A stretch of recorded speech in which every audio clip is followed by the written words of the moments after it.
Hello friends, સ્વાગત છે તમારું મારી યુટ્યુબ ચેનલ ધર્મિષ્ઠાની રસોઈમાં। આજે આપણે બનાવીશું સૂજી કે રવાના ગુલાબજાંબુ। તો એકદમ ટેસ્ટી અને પહેલી જ વારમાં પરફેક્ટ ગુલાબજાંબુ તમે જો આ રીતે આ ટિપ્સ અને ટ્રિક્સથી બનાવશો તો એકદમ સરસ હલવાઈ જેવા જ ટેસ્ટી બનીને તૈયાર થશે। જેના માટે આપણે એક પેનમાં 1 ચમચી જેટલું પહેલાં ઘી ઉમેરી દઈશું અને ઘીને આપણે ઓગાળી લેશું। ઘીને વધારે પડતું ગરમ નથી કરવાનું, ફક્ત આ રીતે તેને ચલાવીને ઓગાળવાનું છે। તો ઘી છે તે એકદમ સરસ ઓગળી જાય ત્યારબાદ આપણે તેમાં દૂધ ઉમેરીશું। તો દૂધ તમે ગરમ કરેલું પણ લઈ શકો કે ગરમ કર્યા વગરનું કાચું દૂધ પણ લઈ શકો, કોઈ પણ દૂધ તમારે જેટલું તમે સૂજી કે રવો લેવાના હોય તેના આપણે ડબલ દૂધ લેવાનું છે। તો 1 કપ આપણે રવો લેવાના છીએ, તો તેની સામે આપણે 2 કપ જેટલું દૂધ છે તે પેનમાં ઉમેરી દઈશું અને આપણે આ કાચું જ દૂધ લીધેલું છે જેથી આપણે તેને ગરમ કરી લેશું। તો આપણે તેને વધારે ઉકાળવાનું નથી, આ રીતે એકદમ સરસ ચલાવી અને તેને ગરમ કરી લેવાનું છે। તો 2 મિનિટ જેવું આપણે તેને એકદમ સરસ ગરમ થવા દેશું। તો દૂધ આ રીતનું ગરમ થઈ જાય ત્યારબાદ આ રીતે એકદમ સરસ આ રીતે ચમચો ચલાવી અને હવે આપણે તેમાં રવો ઉમેરવાનો છે। તો આપણે જે ઝીણો રવો આવે તે જ લેવાનો છે। જો તમે મોટી સૂજી લેતા હોય તો તમારે તેને મિક્સરમાં પીસીને લઈ લેવું। તો આ રીતે ગેસની ફ્લેમ સ્લો કરી અને ત્યારબાદ આપણે થોડો થોડો આ રીતે રવો ઉમેરતા જશું અને એકદમ સરસ મિક્સ કરતા જશું। તો આ રીતે થોડો થોડો ઉમેરીને મિક્સ કરવાથી તેમાં લમ્સ કે ગાંઠા પણ નહીં રહે। તો આ રીતે આપણે થોડો થોડો ઉમેરી અને એકદમ સરસ ચમચાથી મિક્સ કરતા જશું। તો એકદમ સરસ આપણે તેને દૂધ સાથે ચલાવીને મિક્સ કરી લેવાનો છે। તો આ રીતે 2 થી 3 મિનિટ જેવું આપણે એકદમ સરસ સ્લો ગેસની ફ્લેમ પર આ રીતે ચલાવી અને મિક્સ કરવાનો છે। તો વધારે પડતું આપણે તેને થવા નથી દેવાનો। જો તમે આ રીતે એકદમ ડ્રાય કરી લેશો તો તમારા બોલ્સ છે તે એકદમ સરસ વળશે નહીં અને એકદમ ફાટી જશે। તો આ રીતે આપણે ફક્ત આ રીતે તેને મિક્સ કરી લેવાનો છે। થોડો ભીનો હોય ત્યાં જ આપણે તેને ઉતારી લેવાનો છે, તેને સાવ ડ્રાય નથી થવા દેવાનો। આ વાતનું ખાસ ધ્યાન રાખીશું। ઘણા લોકો વધારે થવા દે છે જેથી એકદમ સૂકો લોટ થઈ જાય છે, જેથી બોલ્સ વાળવામાં તકલીફ પડે છે। તો હવે આપણે તેને સાઈડમાં રાખી ઠરવા દેશું। ત્યાં સુધીમાં ચાસણી કરવા માટે આપણે તે જ કપના માપથી 2 કપ જેટલી ખાંડ લઈ લઈશું। તો 1 કપ આપણે રવા સામે 2 કપ આપણે ખાંડ લીધેલી છે અને તેની સામે આપણે તે જ કપના માપથી 3 કપ તેમાં પાણી ઉમેરી દઈશું। તો તમે આ રીતે પરફેક્ટ માપથી બનાવશો તો તમારા પણ આ રીતે રવાના ગુલાબજાંબુ છે તે પરફેક્ટ પહેલી જ વારમાં બનીને તૈયાર થશે। તો હવે આપણે તેને ઓગાળી લેશું। તો આ રીતે સતત ચલાવી અને ઓગાળી લેશું અને તેની સાથે આપણે 4 નંગ એલચી લીધેલી છે, જેને આપણે આ રીતે ફોતરા સહિત જ ઉમેરી દઈશું। તમે એલચીનો પાવડર પણ ઉમેરી શકો છો। તો આ રીતે તેને ઉમેરી અને તેની સાથે જ આપણે કેસરના થોડા તાંતણા ઉમેરી દઈશું। તો જો તમારી પાસે અવેલેબલ હોય તો ઉમેરી શકો, નહીં તો તમે સ્કીપ પણ કરી શકો। હવે આ રીતે એકદમ સરસ સતત ચલાવતા રહેશું અને ખાંડ આપણે ઓગળી જાય ત્યારબાદ આપણે તેને ચીકણી ચાસણી કરી લેશું। તો આ રીતે એકદમ સરસ આપણે ખાંડને થવા દેશું। ખાંડ ઓગળી જાય ત્યારબાદ 3 થી 4 જ મિનિટમાં એકદમ સરસ આપણી ચાસણી બનીને તૈયાર થઈ જાય છે।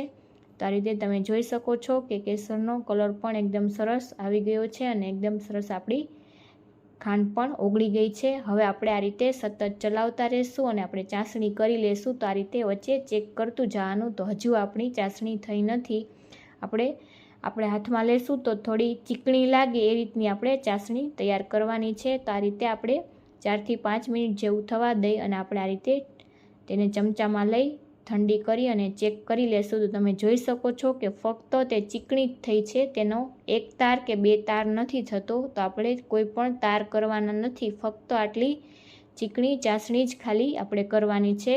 તો હવે આપણે ફ્લેમ બંધ કરી દઈશું અને તેને ઢાંકી અને રહેવા દઈશું। તો હવે આપણે જે લોટ તૈયાર કરેલો હતો તે લઈ લેશું અને તેમાં અડધી ચમચી જેટલું ઘી ઉમેરી અને એકદમ સરસ તેને મસળી લેશું અને એકદમ સરસ તેનો લોટ તૈયાર કરી લેશું. જેમ એકદમ સરસ મસળાયેલો હશે તેમ એકદમ સરસ બોલ બનીને તૈયાર થશે. તો આ રીતે મિક્સ કરી અને મસળવો જરૂરી છે. તો એકદમ સરસ આ રીતે ભેગો કરી અને તેને ચીકણો કરી લેવાનો આ રીતનો. તો એકદમ સરસ આ રીતે આપણે લુઓ વડે એ રીતે કરી ત્યારબાદ આપણે હાથને તેલથી કે આ રીતે ઘીથી ગ્રીસ કરી અને હવે આપણે તેને નાના નાના બોલ વાળી લેશું. તો તમારે જે સાઇઝના ગુલાબજાંબુ બનાવવા હોય એ રીતના તમારે બોલ વાળી લેવાના. તો આ સમયે જો તમને લોટ છે તે ડ્રાય લાગે તો તમારે થોડું નવસેકું દૂધ કરી અને દૂધ ઉમેરતું જવાનું અને લોટને બાંધી લેવાનો. તો આ રીતે બોલ વળીને તૈયાર થઈ જશે. તો આપણા આ લોટ છે તે પરફેક્ટ જ છે. તો થોડો ગરમ હોય ત્યાં જ આપણે આ રીતે તેને બાંધીને આ રીતે વાળી લેવાના. બોલ્સ સાવ ઠરવા નહીં દેવાનો અને તેને સુકાવા પણ નહીં દેવાનો. જો સાવ ડ્રાય થઈ જશે તો પણ આ રીતે બોલ્સ નહીં વળે અને તેલમાં આપણે તળતા સમયે છૂટા પડી જશે. ઘણા લોકો એવું કહેતા હોય છે કે તેલમાં ઉમેરતા તરત જ છૂટા પડી જાય છે બોલ. તો તમે આ રીતે પરફેક્ટ ટિપ્સથી બનાવશો તો બોલ છૂટા પણ નહીં પડે. હવે આપણે તેલને ગરમ કરી લીધેલું છે. તો તેલને આપણે મીડિયમ ગરમ કરવાનું છે, એકદમ હાઈ ગરમ નથી કરવાનું. જો વધારે પડતું તેલ ગરમ હશે તો પણ તેલમાં મૂકતા જ આપણા ગુલાબજાંબુ છે તે છૂટા પડી જશે બોલ્સ. તો આ રીતે પોળું વાસણ જ લેવાનું, બને તો નોનસ્ટિક જ લેવું જેથી નીચે ચીપકી ન જાય. અને ફ્લેમ છે તે સાવ સ્લો રાખવાની. તો સ્લો ટુ મીડિયમ ફ્લેમ પર જ આપણે તેને ટચ કર્યા વગર થોડીવાર થવા દેશું. તો આ રીતે 2 મિનિટ જેવું તેને એક સાઈડ થવા દેશું અને ત્યારબાદ આપણે તેને સાઈડ ચેન્જ કરીશું. તો આ રીતે 2 મિનિટ જેવું આપણે થવા દઈ અને તેની આ રીતે સાઈડ ચેન્જ કરી લેશું. તો તમે જોઈ શકો છો કે આપણા બોલ છે તે એકદમ સરસ પરફેક્ટ થયા છે, તેલમાં મૂકતા ખુલ્યા પણ નથી. તો આ રીતે આ વાતનું ખાસ ધ્યાન રાખવાનું કે બોલ્સને આ રીતે છૂટા છૂટા જ આપણે તળવાના છે, એકદમ વધારે પડતા ઉમેરીને નથી તળવાના. તો આ રીતે થોડા થોડા ઉમેરી તેને 2 મિનિટ થવા દઈ અને ત્યારબાદ જ આપણે તેની સાઈડ આ રીતે ચેન્જ કરવાની છે. તો આ રીતે સાઈડ ચેન્જ કરી ફરીથી બીજી સાઈડ પણ આપણે તેને 2 થી 3 મિનિટ જેવું થવા દેશું. તો આ રીતે આપણે બંને સાઈડથી તેને ગોલ્ડન બ્રાઉન કલરના કરી લીધા છે. તમે જોઈ શકો છો કે એકદમ સરસ પરફેક્ટ આપણા બોલ બનીને તૈયાર થઈ ગયા છે. તો હવે આપણે તેને તેલમાંથી નિતારી અને આપણે તેને પ્લેટમાં લઈ લેશું. તો આ રીતે એકદમ ઇઝીલી ઘરે જ મીઠાઈ બનીને તૈયાર થઈ જાય છે. જ્યારે પણ કંઈ મીઠું ખાવાની ઈચ્છા હોય, કોઈ મહેમાન આવે કે પછી કોઈ પણ તહેવાર હોય ત્યારે તમે ઘરની જ વસ્તુમાંથી એકદમ ઇન્સ્ટન્ટ મીઠાઈ બનાવીને તૈયાર કરી શકો છો. તો ખાવામાં પણ ખૂબ જ ટેસ્ટી લાગે છે. તો તમે પણ એકવાર આ રેસીપીથી જરૂરથી ટ્રાય કરજો અને તમને મારી આ રેસીપી કેવી લાગી તે કોમેન્ટમાં જણાવવાનું ભૂલતા નહીં. તો આપણે બીજા બોલ્સને પણ ઉમેરી અને તેને પણ આપણે સ્લો ગેસની ફ્લેમ પર બંને સાઈડથી બ્રાઉન કરીને લઈ લીધેલા છે. તો તેને પણ આપણે પ્લેટમાં લઈ લેશું. તો આપણા એકદમ પરફેક્ટ બોલ બનીને તૈયાર થઈ ગયા છે. તો આ રીતે તેલ નિતારી અને બધી જ આપણે બોલ્સને લઈ લેશું. અને ચાસણીને આપણે ઢાંકીને રાખેલી હતી.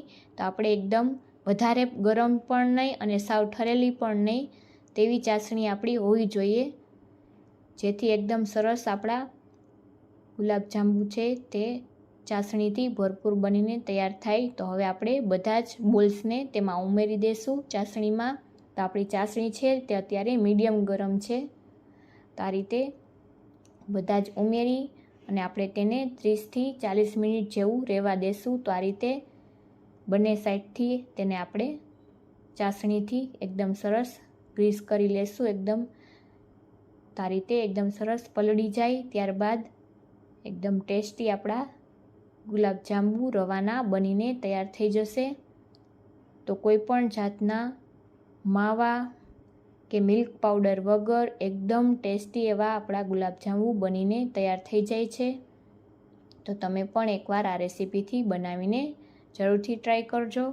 તો બજારની મીઠાઈ લાવવાને બદલે આ રીતે ઘરે જ તમે ટેસ્ટી મીઠાઈ બનાવીને તૈયાર કરી શકશો. તો હવે આપણે તેને 30 થી 40 મિનિટ જેવું ઢાંકીને થવા દેશી, તો એકદમ સરસ આપણા જાંબુ છે તે પલળીને તૈયાર થઈ જશે. તો તમે જોઈ શકો છો કે આપણા ચાસણીથી ભરપૂર એવા જાંબુ બનીને તૈયાર થઈ ગયા છે. તો આ રીતે તેને આપણે 30 મિનિટ જેવું રહેવા દીધેલા. હવે આપણે તેને સર્વિંગ બાઉલમાં લઈ લેશું. તો તમે જો કલાક સુધી રહેવા દેશો તો એકદમ સરસ આપણા ટેસ્ટી અને અંદર સુધી ચાસણીથી ભરપૂર જાંબુ બનીને તૈયાર થશે. ઉપરથી આપણે ચાસણી ઉમેરી દઈશું. જો વિડીયો ગમ્યો હોય તો વિડીયોને લાઈક કરજો, શેર કરજો. ચેનલમાં નવા હોય તો ચેનલને સબસ્ક્રાઈબ કરજો. તો આપણા જાંબુ એકદમ ટેસ્ટી બનીને તૈયાર છે. Thank you for